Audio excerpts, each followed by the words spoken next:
Welcome guys. Today I will show you the cleaning of air filter of Yamaha Royal 2-stroke 1992 model. First of all, open the sleeve of filter box.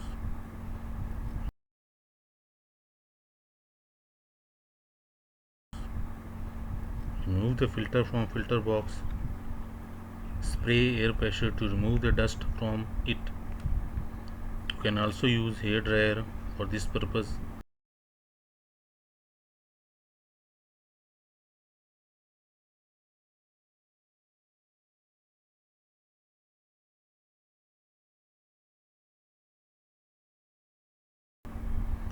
Clean the filter box also through air pressure and with cotton cloth.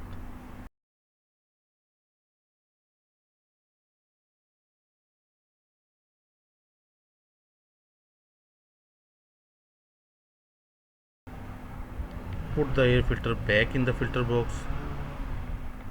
Put the cap back on air filter box and tight the screw of it gently.